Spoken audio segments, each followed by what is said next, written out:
La Sociedad Española de Radiodifusión presenta... Ser... ¡Viva la radio! Podcast. Siempre. A vivir que son 2 días. Javier del Pino. In the water, fire, I'll go wherever you go. In the valley, in the canyons, I'll go wherever you go. Hey, love, I'm ready now. Can't you see this riot inside of my veins? Hey, love, I'm overcome by desire. How must I wait? In the water, fire, I'll go wherever you go. In the valley, in the canyons, I'll go wherever you go. Javier Sampedro es doctor en genética y biología molecular, colaborador del País. Pera Estupiñá es químico, bioquímico, conduce en la 2 El Cazador de Cerebros. ¿Qué tal? ¿Cómo estáis? Muy bien. Muy bien, buenos días a todos. ¿No habéis pensado nunca en intercambiar vuestros cargos?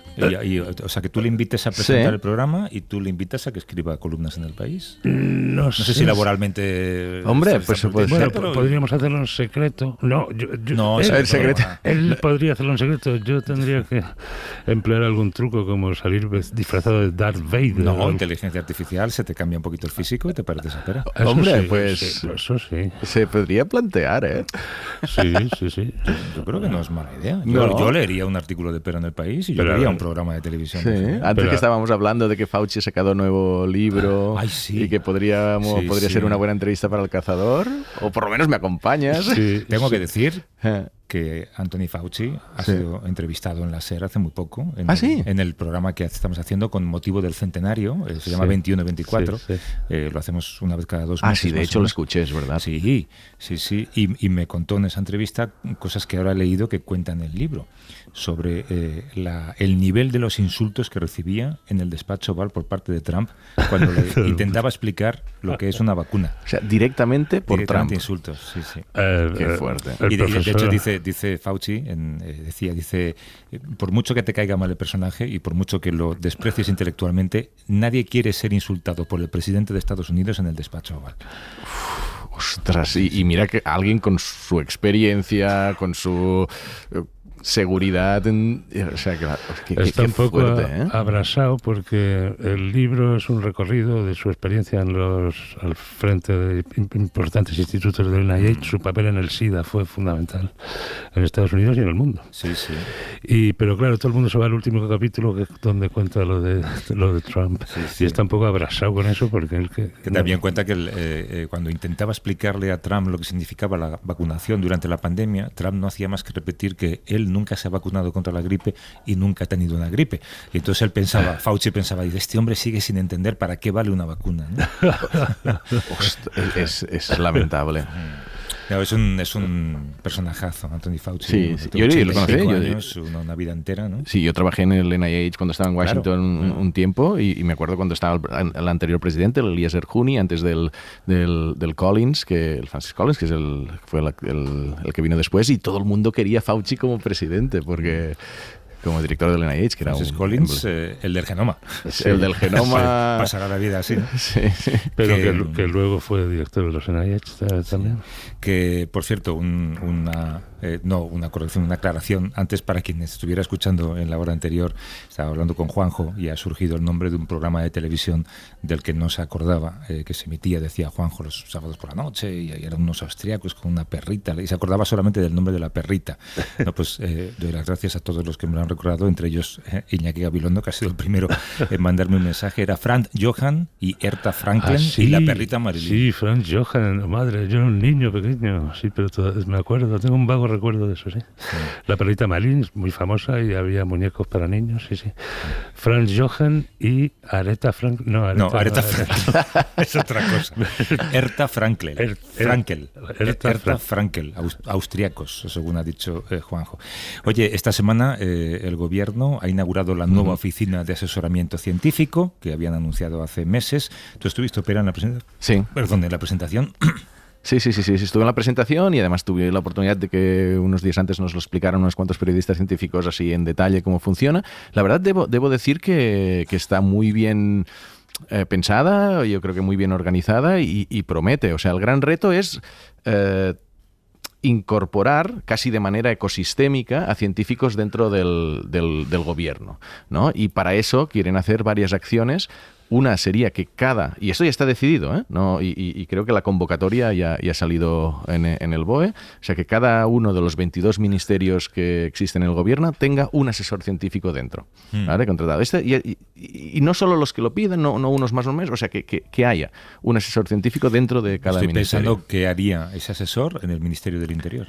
Bueno, pues entonces hay aspectos puede ser incluso de asesoramiento militar, no lo sé, o de temas de políticas públicas, quizás alguien con un perfil más sociológico. Hay una línea de no lo llaman ensayos clínicos, pero todo este tema de validación de políticas públicas con datos empíricos para ver qué funciona mejor y qué funciona menos. Es decir, hay una parte sociológica importante, no es solo esa ciencia más de laboratorio que aquí... Incluye ciencias humanas y sociales, sí. Claro, y entonces también otra de las decisiones que ya están tomadas y que se van a implementar es lo de tener estancias de científicos de unos entre 6 y 8 meses para temas concretos cuando haya necesidad. Imagínate que dices, queremos hacer un plan para reducir los daños por incendios en España, o queremos hacer un plan para incorporar en la salud pública ciertos tratamientos que desconocemos un poco.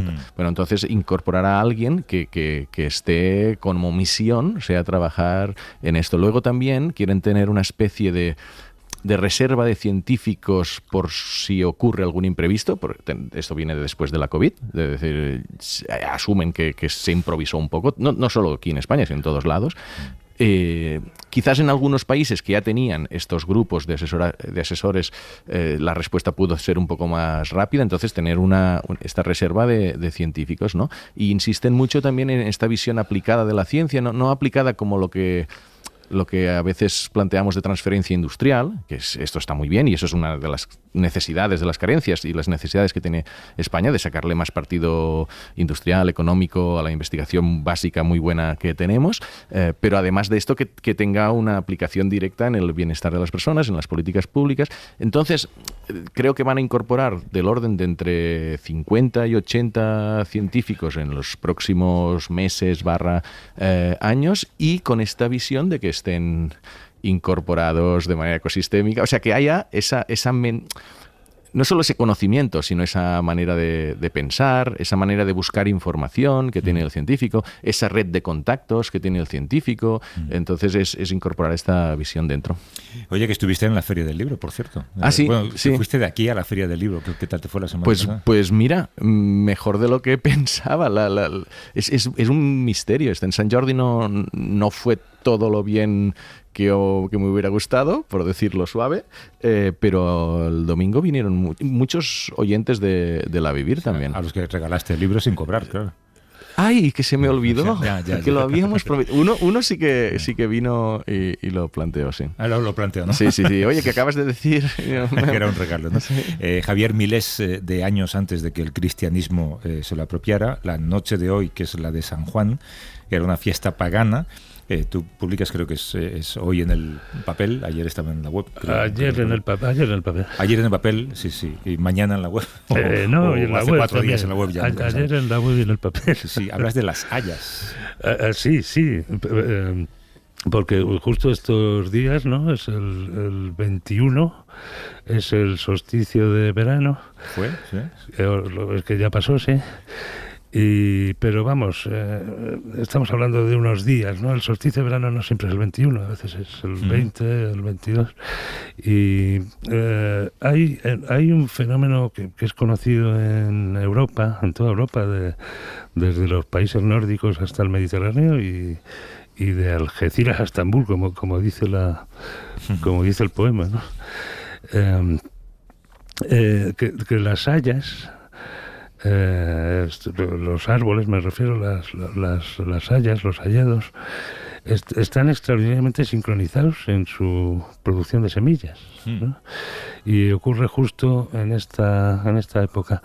Se ha explorado mucho la posibilidad de que fuera un tipo de comunicación por algún tipo de hormona vegetal, ¿no? que coordine a unos árboles con otros, pero el fenómeno es tan rápido, ocurre solo en unos pocos días, 2 o 3 días, y tan extenso, que abarca todo el subcontinente europeo, que realmente es imposible que ninguna señal química o hormonal viaje entre todas esas distancias. Entonces, ¿por qué pasa? Es el solsticio. Es de alguna manera los árboles están midiendo cuál es el día más largo, que es lo que es el solsticio de verano, o bien cuál es el ángulo de incidencia de los rayos solares sobre el hemisferio norte, ¿no? Si recordamos que la Tierra está inclinada a unos 23 grados respecto a lo que sería una vertical, estoy hablando un poco a la ligera, la vertical respecto al plano de la eclíptica, que es el plano que forman el Sol y los planetas, ¿no? Claro, todos los gestos que estás haciendo con la mano en radio van muy mal. Va muy mal, sí. Anyway. Pero podría ser una prueba para refutar a los terraplanistas, entonces. Bueno, sí, si hiciera falta alguna. Lo que pasa es que a ellos las pruebas les dan igual. Ellos tienen sus propias ideas, ¿no? Así que las hayas entonces son capaces de saber que es el solsticio de verano, es la más corta, sí, ¿no? O que los rayos de sol están incidiendo de la manera más perpendicular del año. Y producen semillas. Y producen semillas justo en ese momento. Luego los frutos caen y en los hayedos todos estos frutos están a la vez en el suelo. Es bastante espectacular. Así que es el solsticio del que llevamos seguramente hablando milenios o decenas de miles de años, el famoso monumento megalítico de Stonehenge. Es según algunos, una oda a las hayas. Una oda al solsticio, ¿no? Porque está orientado justo de manera que ese día el sol se ve poniéndose en no sé qué lugar, ¿no? Sobre Stonehenge ha habido todo tipo de teorías. Sí. Y también los terraplanistas han visto extraterrestres. Hay un par de cosas que quería comentar con vosotros rápidamente. Empieza la temporada además ahora con el solsticio de las olas de calor. Cada vez la ciencia explica mejor cómo nos afectan y ahora se explica que ciertos medicamentos, especialmente antidepresivos o pastillas para la presión arterial, nos hacen más vulnerables al calor.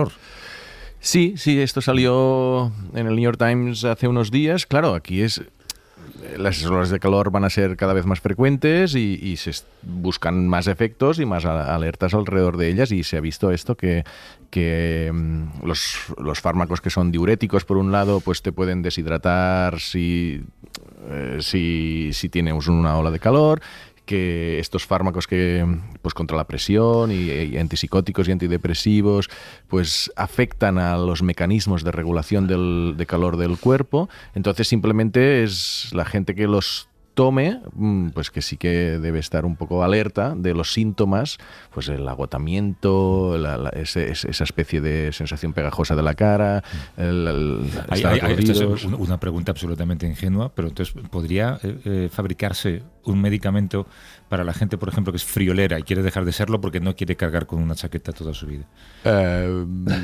Yo, claro, imagino que sí que se puede... Bueno, cualquier anfetamina podría hacer el trabajo, ¿no? No hay que inventar mucho.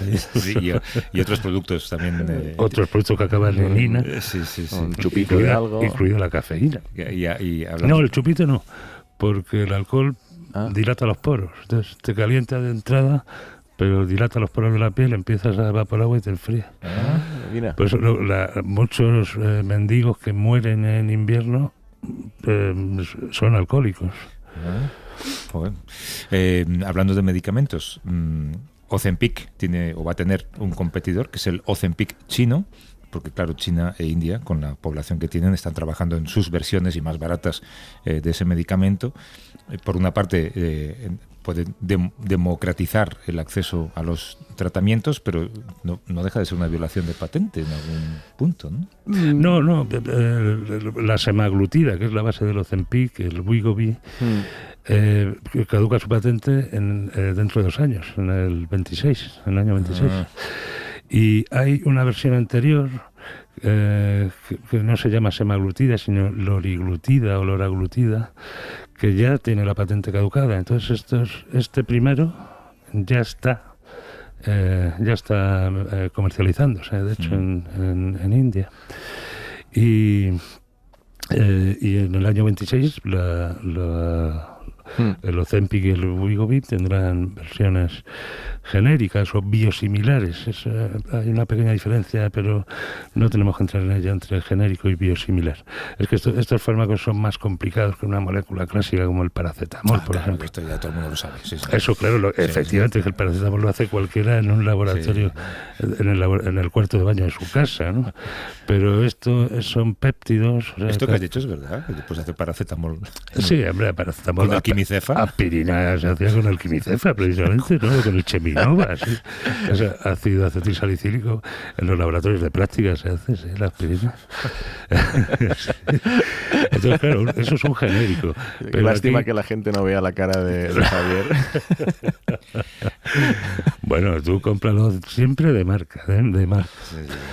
Y estos son péptidos, que son cadenas de aminoácidos, no es tan fácil de producir, se llaman biosimilares. Realmente se puede engañar a una levadura o a una bacteria para que los haga ella, metiéndole algunos genes y tocándola un poco, ¿no? Y, en fin, el ahorro de precio todavía no está claro cuánto va a ser, dependerá en gran parte de cuánto vendan, ¿no? Pero puede estar entre la mitad y 1/10 parte de lo que cuesta ahora, fíjate, el Ozempic. Y tanto servirán para la diabetes de tipo 2 como el Ozempic, que era el objetivo inicial, como como fármaco meramente adelgazante, y además protege contra el riesgo cardiovascular, la enfermedad renal y varias otras cosas. Oye, el otro día leíamos en El País un artículo sobre algo que yo desde luego desconocía que se podía hacer, que es la elongación ósea, que es, hablaba de un actor de Estados Unidos, un actor, a lo mejor es aspirante a actor porque tampoco me parece que sea muy conocido, Rick Rotella, que se ha sometido a un alargamiento de piernas para ganar 8 centímetros de altura con fines puramente estéticos. Y está, por supuesto, preparando un documental sobre su caso. Básicamente te cortan las piernas entre la cadera y la rodilla, ¿no? Y te meten una especie de unos tornillos que van enroscando a razón de 1 centímetro al mes, creo. Y al cabo de los 8 meses, desenroscando más que enroscando. Y al cabo de los 6 meses, pues has crecido 8 centímetros. Creo que se puede llegar a ganar 16 centímetros. 16 centímetros. Pero son 16 meses postrado en una cama, porque no puedes andar. Y con dolores horrorosos. Horrorosos. Y justo esta semana hemos visto también que en España la edad media con la que empezamos, o con los que la gente empieza a hacerse, no tengo nada contra esto, pero creo que no es el caso de los que estamos en esta mesa. ¿Lo dices por algo? No, con la que la gente empieza a hacerse tratamientos estéticos, la media estaba en los 35, la media actual en solamente unos pocos años ha bajado a los 26 años. Que a mí me parece tremendo, que significa que hay mucha gente de 18, 17. Exacto, claro, es una media. Para que esa sea la media, ¿no? Es que hay niñas de 16 años que quieren ponerse pecho. Bueno, y niños de 16 años que quieren hacerse cosas también. Sí. En Radio Valencia nos escucha la cirujana plástica Lola Pérez del Caz, es jefa del Servicio de Cirugía Plástica y Quemados del Hospital Universitario La Fe, tiene su propia clínica privada de cirugía estética en Valencia y también da clases en la Facultad de Medicina de la Universidad de Valencia. ¿Qué tal, Lola? ¿Cómo estás? Hola, buenos días. Aquí muy atenta escuchando todo lo que estabais diciendo, tan interesante. Si quieres fe de ratas, estamos a tiempo, Lola. Nada, perfecto. Que elongación ósea, yo no sé, tú supongo que, claro, como médica conocías este procedimiento, no sé si alguna vez has conocido a alguien que lo haga o a alguien que quiere hacerlo. A ver, es un despropósito cuando leí la noticia.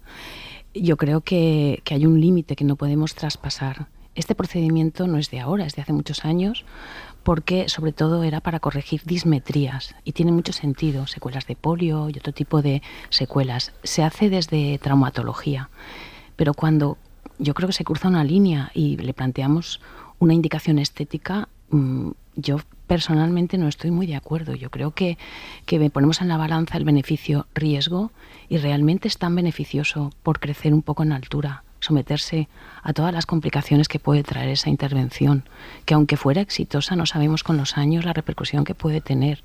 Yo no lo veo, yo no sé vosotros, que creo que estaréis un poco en la misma línea que yo.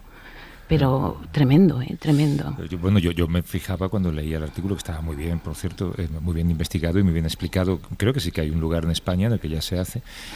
Yo me fijaba sobre todo en la convalecencia. ¿Quién quiere someterse a 6 meses postrado en la cama por ganar 6 centímetros? Hombre, no lo sé, ahí entra también la psicología, ¿no? Exacto, yo creo que es eso, hay una línea en la que no deberíamos pasar, pero mira, de la mano de esto también se está empezando a poner de moda, sobre todo en Latinoamérica, el quitar las costillas para hacer un cuerpo que tenga como si fuera la forma de un reloj de arena. Kardashian. Exacto. No quería decir nombres. Con lipoinyección grasa en glúteos y con quitar las costillas flotantes, hacer una fractura y colocar unas placas para cambiar lo que es la dinámica de la caja torácica. Pues esa es la misma línea. Esto sí que se hace por cirujanos plásticos y yo estoy totalmente en contra de cuando la cirugía estética tiene tanto riesgo, hasta qué punto estamos locos cuando somos capaces de tirar adelante con algo así, tanto pacientes como facultativos. Es que las costillas falsas no sirven para nada. Las costillas flotantes me refiero. Claro que sirven. Tú imagínate, dentro de unos años, cuando estas pacientes que no tienen las costillas engorden, después de la menopausia, trastornos hormonales o sencillamente el ciclo evolutivo, o sea, esa costilla que de alguna manera limita la grasa va a ser como un flotador a esa altura. De hecho, ya hay algunos casos. No. Qué barbaridad. Y luego consecuencias médicas que, como dices tú, nadie sabe anticipar, porque esto se ha empezado a hacer ahora. Dentro de 40 años, la gente que se lo está haciendo tendrá, yo qué sé, pues 60, 70, 80 años y vete tú a saber, ¿no? Por 6 centímetros, por 10 centímetros... Yo no lo veo, la verdad. ¿Esto sería de cirugía plástica o cirugía ortopédica? No, es cirugía ortopédica. Es cirugía ortopédica. Lo que pasa es que la indicación no es una indicación, pues lo que estábamos diciendo. Un paciente que tiene una dismetría, que sí que le afecta a sus actividades de la vida diaria, a su vida funcional, entiendo que se someta a una intervención para igualar, porque le va a dar calidad de vida. Pero aquí no estamos hablando de calidad de vida, estamos hablando de una indicación estética para un procedimiento que no es... quitarse una peca, es decir, que es un procedimiento tremendo, pero bueno. Es que te tienen que cortar las piernas por la mitad. Bueno, fractura de fémur, que cortar las piernas suena fatal. Sí, suena fatal. Es una fractura del hueso con un clavo endomedular que por radiofrecuencia se va estimulando para que el tornillo se vaya elongando. Eso tampoco suena muy bien. Tampoco suena muy bien, pero suena un poquito mejor que lo de cortar las piernas.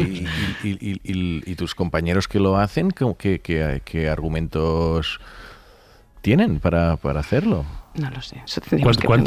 ¿Cuántos ceros tiene el argumento que usan? Claro. En el artículo lo ponía, ¿no? Creo que eran bastantes ceros. Además, los ceros aumentaban exponencialmente por el número de centímetros. Creo que era entre 100.000 y 200.000 euros lo que costaba, ¿no? Me parece.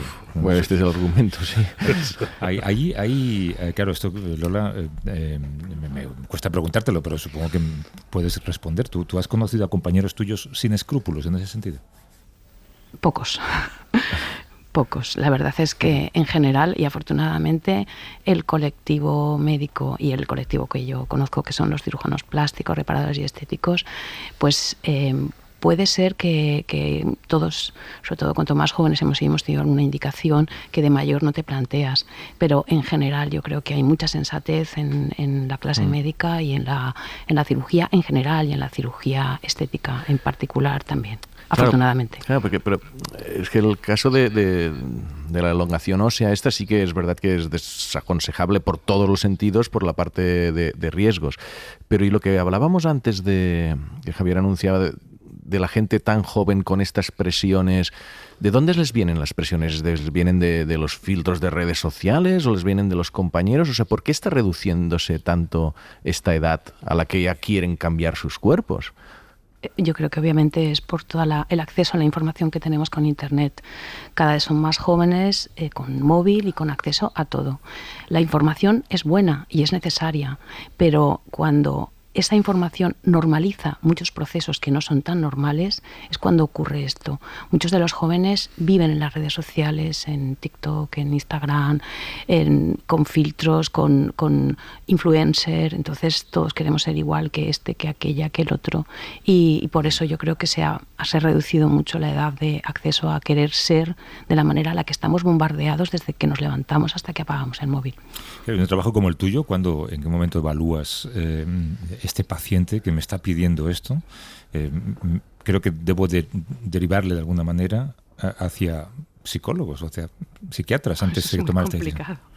No, yo creo que cuando tú tienes delante un paciente, lo que tienes que ver es que sus expectativas de resultado no son las que tú le puedes ofrecer, o que piensas que realmente hay una confusión por el nivel que sea. Entonces, no, yo no voy a recomendar a nadie para que vea a un psicólogo. Empezaríamos por uno mismo, ¿no?, en esto. Pero sí que puedes negarte, o puedes decir que en tus manos no puedes obtener el resultado que la persona quiere obtener porque bien no es realista, o porque pienses que no hay una indicación para ello. Pero contemplar tu cuerpo de una manera errónea forma parte de determinadas enfermedades de salud mental. Dismorfobia, sí. Claro. Entonces tú puedes detectarlas y puedes decirle, mira, creo que tienes que corregir primero un problema y luego, cuando lo hayas corregido, hablamos. Ven a mí, ¿no? Claro, pero igual, es mi opinión, ¿eh? No. Sí, lo que pasa es que igual no estamos hablando de una deformidad de la imagen corporal tan extrema, sino sencillamente lo que estamos diciendo, esa normalización en una imagen corporal que todos queremos tener, pues no tiene por qué ser un trastorno patológico de uno mismo, sino sencillamente un afán por tener una imagen que te la están metiendo por los ojos y que tú normalizas como algo que también puedes llegar a conseguir. ¿Qué es lo que más está ocurriendo ahora en el terreno de la cirugía plástica? ¿Qué es lo que más se pide? De la cirugía estética, pues cada vez gente más joven que quiere botox, toxina botulínica para lo que es paralizar las arrugas, es decir, mejorar el tercio superior, que es donde está indicado en cirugía estética, rellenos con ácido hialurónico. Perdón, a nivel jóvenes, medicina estética. Para mejorar arrugas, ¿has dicho? Sí. ¿Arrugas? Sí. ¿Jóvenes? Sí. Sí. Y luego en cirugía estética, pues rinoplastias, extirpación de la bolsa de Bichat, que es una bolsita que tenemos para que haga esta cara más alargada. ¿Cómo? A ver, hay un procedimiento que hace la cara como más angulosa, ¿no? Digamos, la cara redonda, es la moda que se lleva más ahora, y entonces extirpar una bolsita de grasa que tenemos, digamos, por medio de la mejilla, y entonces ayuda a que la cara esté más alargada. Eso también es un procedimiento que se solicita bastante y que se suele combinar, por ejemplo, cuando se hace un lifting, un estiramiento facial, pues es una técnica que se suele combinar, pero estamos hablando de pacientes de mayor edad. Pacientes más jóvenes también lo solicitan para conseguir ese efecto deseado estético en la cara y conseguir que esté como más angulosa. Sí, más delgada, digamos. Sí.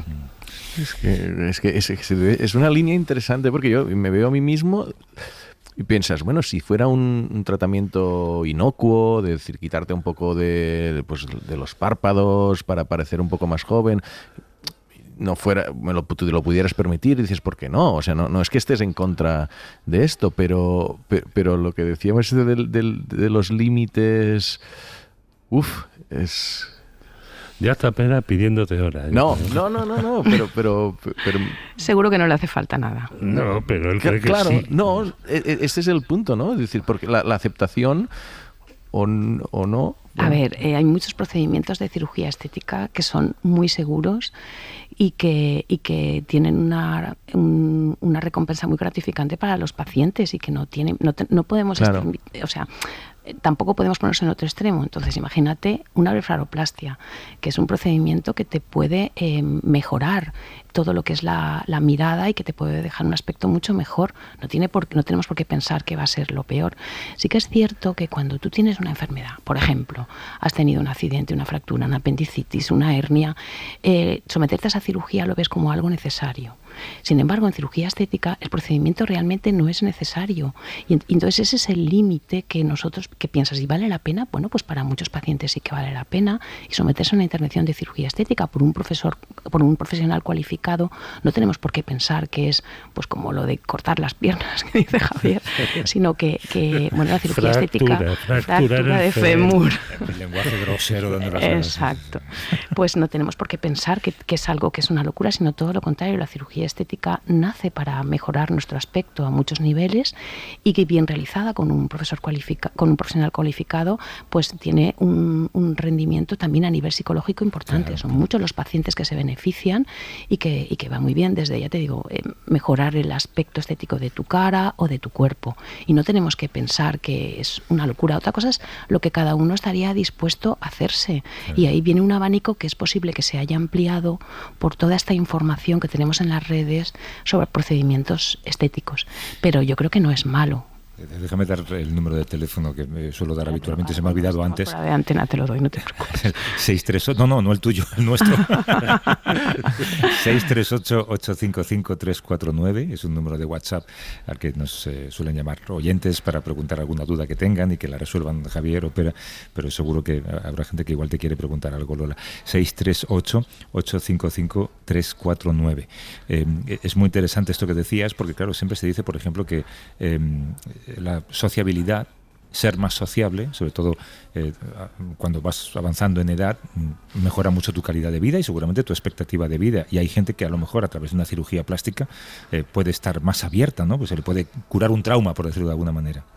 Exacto. Bueno, a ver, yo creo que tenemos que ser conscientes de hasta dónde puede llegar el mejorar estéticamente. Si tienes un trauma, ojito, que puede ser parte de la línea de que no debemos de pasar, pero si tus expectativas son reales, someterte a un procedimiento de cirugía plástica y estética puede mejorar obviamente cómo te sientas tú de seguro contigo mismo y por tanto cómo afrontas esa sociabilidad con los demás. ¿Por qué decías lo del trauma, que no siempre es un buen argumento? Hombre, pues yo alguna vez he visto a un paciente para una rinoplastia que he pensado que el complejo que tenía era superior a lo que realmente como estaba. Ajá. Y muchas veces detrás de eso pues hay una separación reciente, una frustración laboral y que lo que hacemos es personalizamos en una nariz, en unos párpados, en una papada y ahí es complicado, pero se puede digamos ofrecer un tratamiento que mejore y que mejore el autoestima del paciente sin que esto sea un límite. Y imagino que también hay, que tú estás en el hospital también, ¿no? Personas sí. Quemados o gente... A mí un oyente hace unas semanas me escribió un mail preguntando porque su mujer había tenido un carcinoma en la nariz y le había quedado una cicatriz muy, muy grande, preguntándome a mí si conocía a alguien que obviamente ahora te podría haber enviado a ti, pero claro, reparar esto ya es otra dimensión, ¿no? El arte de reparar. Tú fíjate que de la mano van la cirugía reparadora y la cirugía estética, porque es importante para hacer una buena cirugía estética tener muchos conocimientos de cirugía reparadora y viceversa. Cuando tú tienes un paciente después de una secuela de un cáncer de mama, un cáncer de cutáneo o que ha sufrido una quemadura, estás reparando y devolviendo los tejidos a lo más parecido a su aspecto normal, a lo más parecido al aspecto que tenían antes de haber sufrido este traumatismo, y siempre con una vertiente estética que desgraciadamente no se puede comparar. Es decir, un paciente que ha sufrido quemaduras extensas posiblemente no lo puedas devolver al mismo aspecto que tenía, pero sí lo más parecido. Y todas las armas que tú tienes como profesional dedicado a ello, junto con los otros profesionales que trabajan contigo en el hospital público, somos unidades funcionales de profesionales que volcamos todas nuestras armas terapéuticas para mejorar la calidad de vida de estos pacientes que han sufrido estos traumatismos. Claro, de hecho, en tu trabajo con quemados en el Hospital La Fe de Valencia, es un perfil de paciente muy distinto. Son pacientes graves. Totalmente. A los que supongo que primero hay que salvarles la vida y luego hacer esta recuperación, ¿no?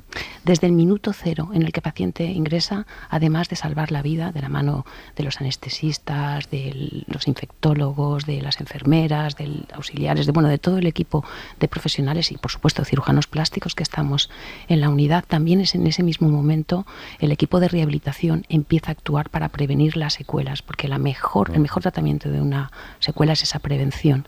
Y al final, que el paciente cuando sobreviva con la máxima calidad de vida posible. Es muy gratificante, es duro, porque mucha gente dice, yo no sé cómo os podéis dedicar a esto, pero es tan gratificante devolver a los pacientes. Tú estás en los dos ámbitos, en la parte privada y en la parte pública. No sé si compañeros tuyos que están...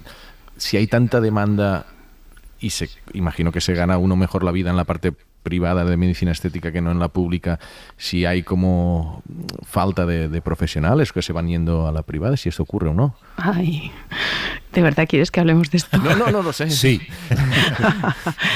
A ver, es cirugía estética, ¿eh? Medicina estética es otra cosa. Estamos hablando de cirugía estética. Sí, es cierto. Yo, afortunadamente, tengo la suerte de que tengo un equipo de profesionales en el Hospital La Fe, en la cual la mayoría de ellos no tienen actividad privada, lo cual me permite tener un servicio que a pesar de que somos pocos y que ojalá pudiéramos ampliar el número, la verdad es que va de la mano de las otras especialidades a la hora de reparar lo que los demás especialistas, después de una extirpación de un cáncer de la etiología que sea, nosotros reparamos. Pero se pueden compaginar los dos ámbitos perfectamente. Está claro que los compañeros que se dedican a la cirugía estética, pues es un mundo apasionante y lo hacen muy bien, y es un perfil diferente a los compañeros que se dedican a la cirugía reparadora. Y luego algunos pues tenemos ese doble ámbito mixto, privado-público, que te tiene que gustar, ¿no? El tener, porque además que llevas una vida y que depende de cada decisión personal. ¿Se gana más dinero con cirugía estética? Yo creo que sí, pero también hay una parte de la cirugía reparadora que sí que te la tiene la cirugía estética, que es esa sensación de haber ayudado a la gente, y que también la tiene la cirugía reparadora. Antes mencionabas a ese paciente que a lo mejor acude a tu consulta y te pide que corrijas entre comillas, porque aquí las palabras, como ves, y además a mí se me dan fatal, que corrijas algo que él considera que es más grave de lo que tú consideras, o que le provoca pues un desasosiego que no se corresponde con lo que tú consideras, ¿no? Alguien que, pues por ejemplo, te ponías el ejemplo que piensa que tiene una nariz de un determinado tipo y tú crees que no es tan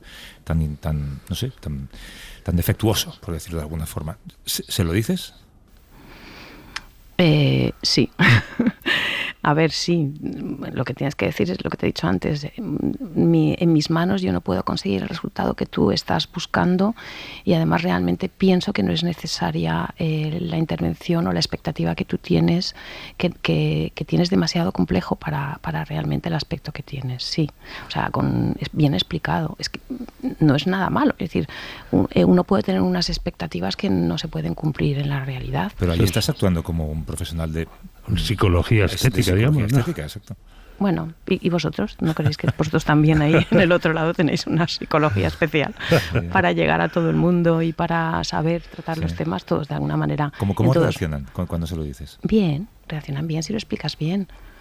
O sea, no estás diciendo al paciente que no le quieres operar o que está loco. Si es que no es eso. Es sencillamente que posiblemente sus expectativas para el resultado que va a tener y la repercusión que va a tener a nivel psicológico no son las que realmente tiene. Y además es una opinión mía. Ojo, que yo me puedo equivocar. Los pacientes van a varios profesionales, no van solamente a uno. Que lo de su cara no es para tanto, hay que decirle, ¿no?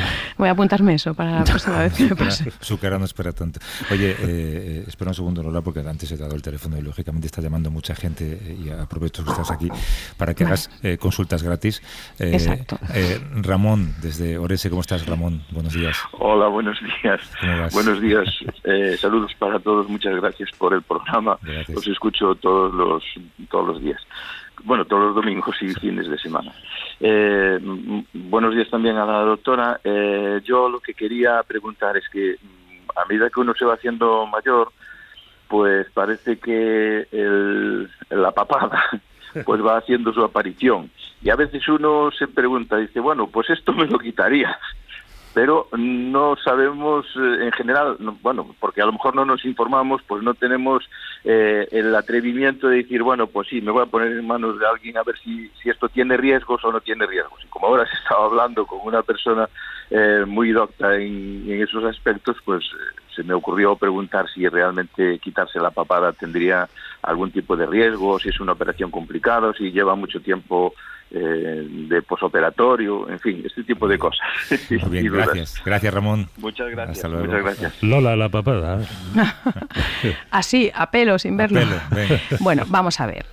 Lo primero, no es para tanto, como diría Ramón. No es para bueno, esa frase, por favor, me la voy a apuntar ya. No es para tanto, Ramón, seguro que no es para tanto. Su cara no es para tanto. Pero tenemos que pensar una cosa. ¿Es una papada que tiene grasa y por eso está esa papada, o es una papada que tiene más bien piel por el proceso de envejecimiento?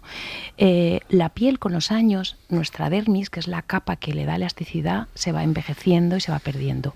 Cuanto más jóvenes somos, la dermis tiene más capacidad elástica. Entonces tú, por ejemplo, haces una liposucción, quitas la grasa en una persona más joven y esa piel tiene una capacidad de retraerse. A ver, ¿cómo digo yo esto en términos que se me entienda? De encogerse, sí. de restituirse a su posición normal. Conforme nos vamos haciendo mayores, por el envejecimiento de nuestra piel, cuando tú eliminas la grasa, lo que pasa es que esa piel no tiene esa capacidad y cuelga. Eso vale también para abdomen, para cartucheras, para cualquier otra parte del cuerpo. Entonces, todo depende. Si es un poquito de grasa, igual con una lipoaspiración combinada con las técnicas de ultrasonido puede mejorar, pero la mayoría de las veces tiene que ir con una resección de piel. ¿Qué es eso? Un lifting. Es decir, hay que cortar la piel y estirarla y recolocarla. ¿Tiene riesgos? Depende. Es una persona que no fumas, porque está contraindicado en las personas que fuman, no se puede operar en un fumador por el riesgo de que los vasitos del fumador con la nicotina están cerrados y se puede dar una necrosis, o sea, se puede morir esa piel, que seas diabético, que seas hipertenso, que tienes más riesgo de sangrar. Es decir, una persona que aunque tenga una edad, que tenga esta papada, su condición física es muy buena y no tiene ningún antecedente, pues tiene menos riesgo y se puede beneficiar de este procedimiento estético. Si lo que me preguntas es una cosa que yo me lo hago, que es poquita cosa, que casi no voy a estar de baja y que voy a estar... No, o sea, una papada, dependiendo del grado de papada, es finalmente un lifting y eso lleva un morado y un posoperatorio. Pero se hace mucho y hay grandes profesionales en Galicia que seguro que te lo pueden dejar estupendo. No es cortar las piernas, pero lleva su cosa, ¿no? No es cortar las piernas. Por cierto, aprovecho que estás aquí, Lola, porque esta semana en el Hospital Virgen del Rocío de Sevilla, creo que es el primer hospital español que usa piel humana generada en laboratorio, con un paciente con quemaduras en gran parte de su cuerpo. Háblanos de esto, es una fabricación rentable como para usarla a partir de ahora con pacientes de quemaduras. Vamos a ver, el cultivo de piel, la piel artificial, la mal llamada piel artificial, lo llevamos utilizando pues desde que tú tomabas la comunión, yo creo, hace 30 años que hace muchos años. Gracias. Hace muchos años que utilizamos la piel cultivada, pero el gran mérito que tienen nuestros compañeros desde el Hospital Virgen de Rocío de Sevilla, la doctora Holguín, la doctora Purigacto, que es la jefa de la unidad de quemados y jefa de servicio, el gran mérito que tienen es que han conseguido que esta piel cultivada sea reconocida como medicamento desde la Agencia Española del Medicamento. Lo que pasa es que la noticia se ha difundido de una manera que la verdad es que genera un poquito de confusión. Es muy buena noticia porque hasta ahora la piel que se fabrica en Granada, con los compañeros de Granada que han mejorado los primeros cultivos de piel, de la piel, la epidermis se puede cultivar muy bien. El queratinocito, que es la célula que crece, en medio de cultivo crece fenomenal. El problema es la dermis, esta capa que hemos hablado, que es la más importante, la que le da más elasticidad y por consiguiente es la que va a hacer que haya menos cicatrices en nuestros pacientes, es muy difícil de cultivar. Hasta ahora los cultivos de piel, hace 30, hace 20, hace 15 años, eran sobre todo cultivo de queratinocito, con lo cual salvaban la vida de nuestros pacientes. Cuando tienes un paciente con un 80, un 90 o incluso un 75% con extensiones importantes de quemadura, apenas te queda zona donante disponible, piel sana para poder hacer el injerto. Y no puedes crecerla, digamos, en el laboratorio, ¿no? Sí, o sea, se crece, pero no es lo mismo. O sea, el autoinjerto de piel sigue siendo la mejor cobertura para nuestros pacientes.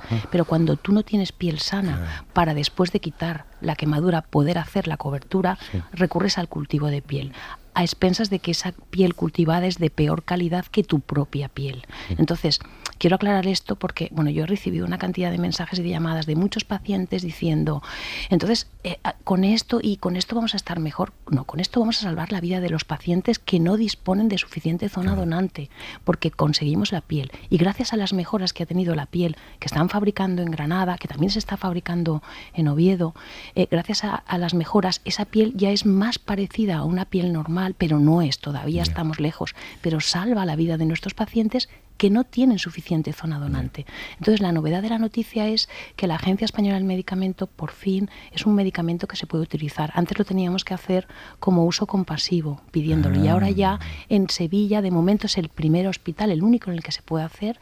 Las demás unidades, pues estamos a la espera de saber si va a poder utilizarse. Es un arma más en el tratamiento de nuestros pacientes, sobre todo, ojo, los pacientes que tienen mucha extensión de quemadura y no dispones de suficiente piel sana para hacer el injerto. Oye, no sé si lo he explicado perfectamente, y además te agradezco la aclaración, como siempre lo habíamos contado mal. No, mal no. Dos preguntas muy rápidas, una la hace Javi desde La Rioja. ¿Estás por ahí, Javi? Sí.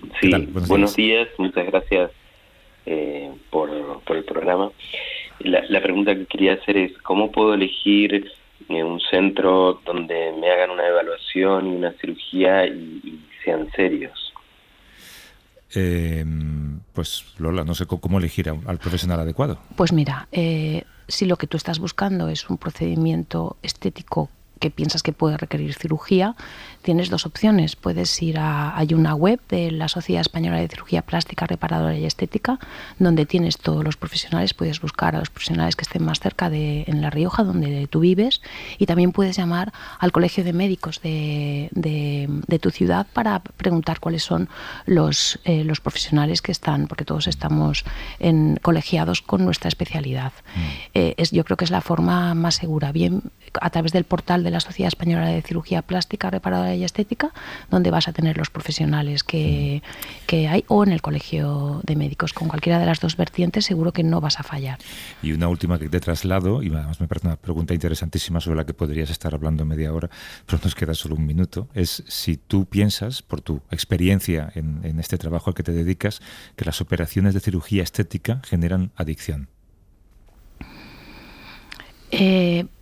Puede ser, pero no tenemos que pensar eso. Hay que pensar que si tú te has hecho una intervención y ha ido bien y te encuentras mejor, obviamente vas a tener más facilidades para un segundo procedimiento. Por ejemplo, pues te has operado, tienes cierta edad y tienes una mirada con el párpado superior caído y después de operarte estás contento, pues es obvio que igual piensas, bueno, pues me veo un poco de barriguita, me voy a hacer una liposucción.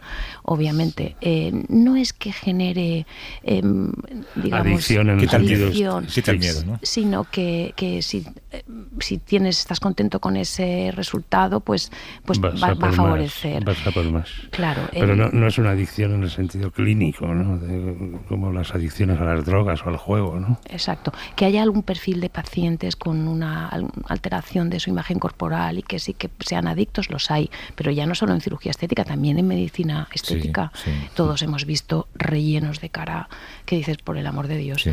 Pero yo creo que no. Yo creo que afortunadamente lo que tenemos que pensar es que digamos que ves más fácil y sientes más satisfacción con el resultado y te sientes mejor y te animas más a otros procedimientos que si nunca te has sometido a uno de ellos. Claro. Lola Pérez del CAZ, jefa del Servicio de Cirugía Plástica y Quemados del Hospital Universitario La Fe de Valencia. También tiene su propia clínica privada de cirugía estética. También da clases en la Facultad de Medicina de la Universidad de Valencia y nunca hará elongaciones óseas. Bueno, yo no podría, Bueno, que son claro, los traumatólogos. Lola, mil gracias por todo lo que nos has contado.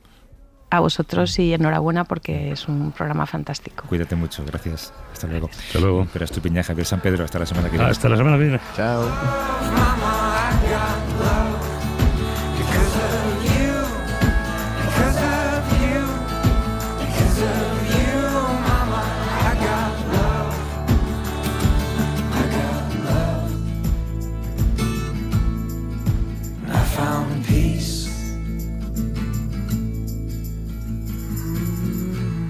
Para no perderte ningún episodio, síguenos en la aplicación o la web de la SER, Podium Podcast o tu plataforma de audio favorita.